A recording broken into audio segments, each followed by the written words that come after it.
November 5th, 2010, from the stylish high-tech underground studios of Ribbit Media in really November-y Warwick, Rhode Island, this is NewsUndies.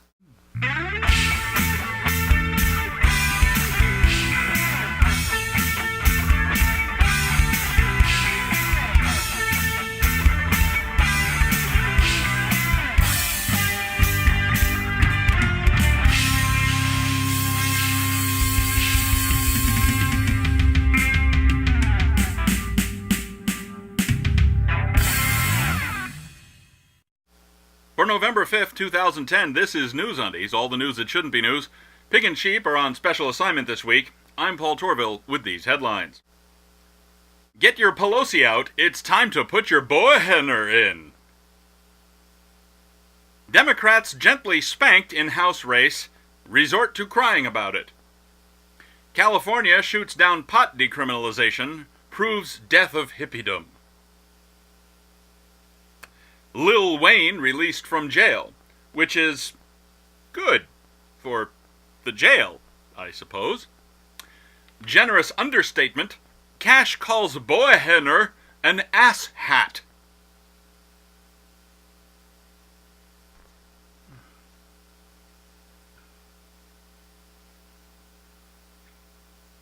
$0.50.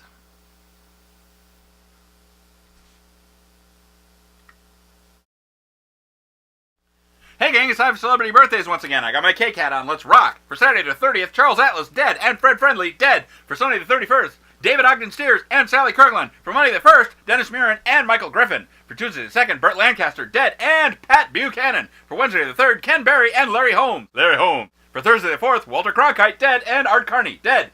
For Friday the 5th, JBS Haldane, dead, and Ike Turner, dead. That's celebrity birthdays. I'm Paul Torville, and I'm done! We'll have special election coverage right after this.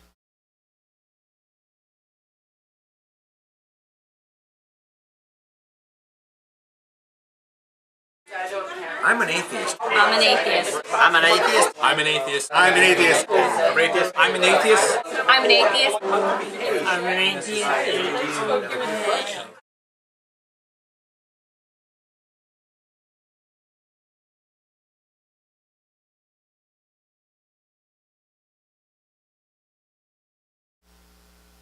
In case you hadn't heard, there was an election in the United States, and boy was it a beehive of activity. A beehive suffering from colony collapse disorder, unfortunately.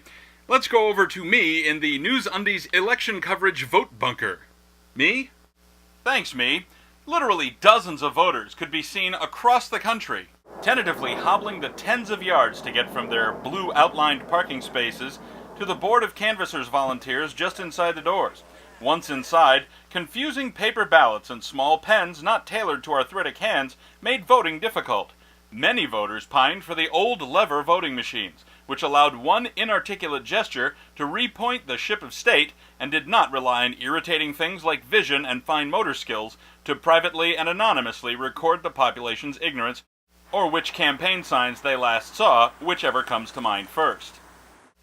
The people spoke. With the Rhode Island perspective, here's Pig with a special on-a-scene report. Apart from a few mayoral and city council races, the GOP got a right trouncing here in Rhode Island. At the state level, the only non-Democrat to win was Governor-elect Lincoln Chafee, a former Republican U.S. Senator from Rhode Island, turned independent. A bit of odd trivia, Chafee's profession, as listed on Wikipedia, is farrier. That's someone who performs hoof care for horses, including fitting and mounting shoes. All right. The ballot measures went like this. If it spent, it went. Alright, that doesn't make a lot of sense. Point is, all three of the measures that offered to borrow and spend millions of dollars passed, and the one having to do with changing the names of the state to reflect what people call it anyway, well, that one failed. People. Back to you, Paul. Thanks, Pig. Where Republicans really made gains was in the U.S. House of Representatives. With details on those results, here's Sheep in Washington. Sheep? Thanks to a great reawakening of U.S. Americans all over this great land of America of ours, the tax and spend Pelosi-crat Obamianists have been sent packing and are now being replaced with the clear-headed fiscal restraint of the first 5 years of the Bush administration. taking back our country for God and baby Jesus.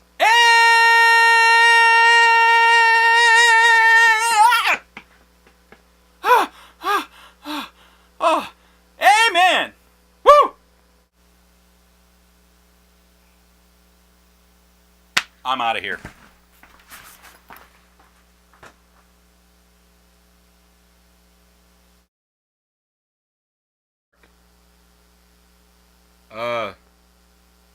Thanks.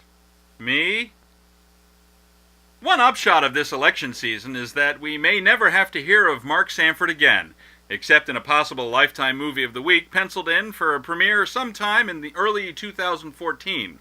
Term limits have mercifully bounced him from office by default.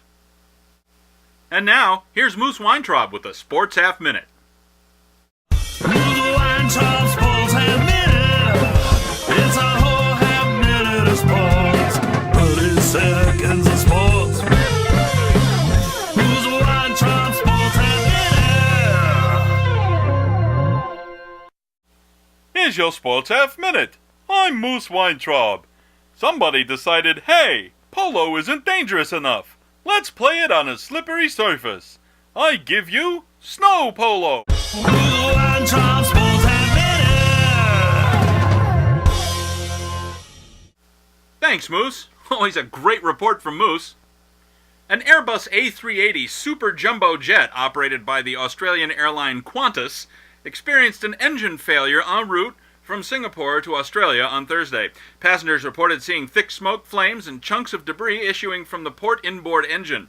The plane landed safely back in Singapore after dumping fuel over the ocean for the better part of 90 minutes. A CNN London commentator, Richard Quest, spun and ranted, making virtually no sense, with uncontained manic enthusiasm reminiscent of John Cleese's election night special performance. Eccentric, to be sure. Quest made huge windmilling references to a bit of wingskin flipped up over the engine, and came close to admitting that he had no idea what it meant. There's no word yet on whether the engine ingested something or suffered some sort of materials or manufacturing defect. Qantas has grounded its A380 fleet, pending investigation. No injuries have been reported on the plane or on the ground in the debris field. We'll have your exclusive Pastcast weather and the final news roundup right after this. Hi. I'm Paul Torville, the guy behind, in front of, and wearing on his head, NewsUndies. If you enjoy NewsUndies, you can help support NewsUndies by going to the Ursus Pacificus Kitsch Cave and buying some kitsch.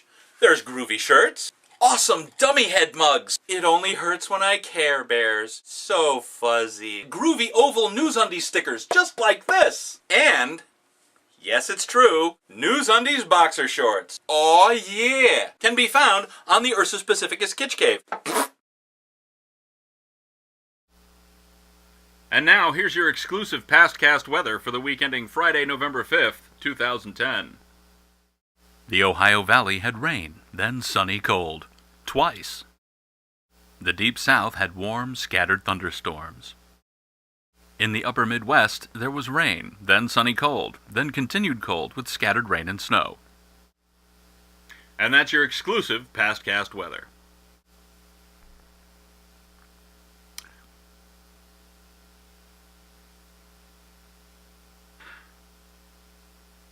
Bristol Palin.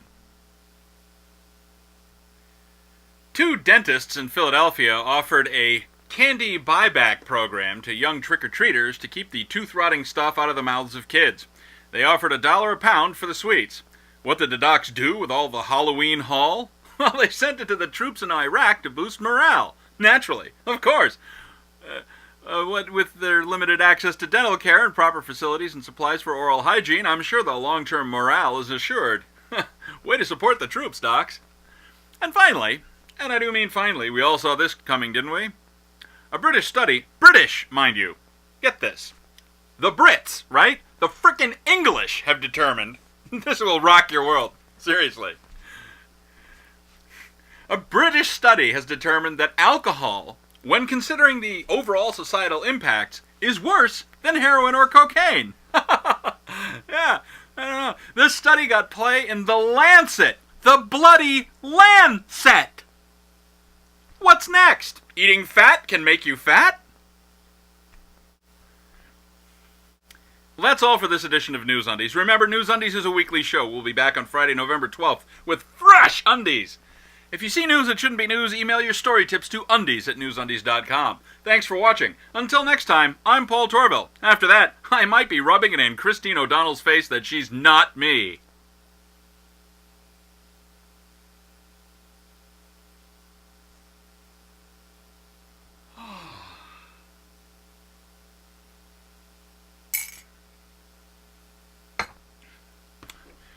We were just another band out of Boston, on the road and trying to make ends meet. Playing all the bars, sleeping in our cars, and we practiced right on out in the street.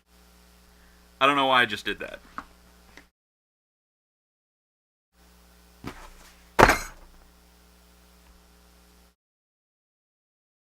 David Ogden steers and... hang on.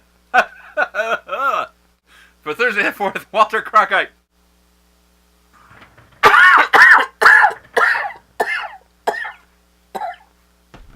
Ow.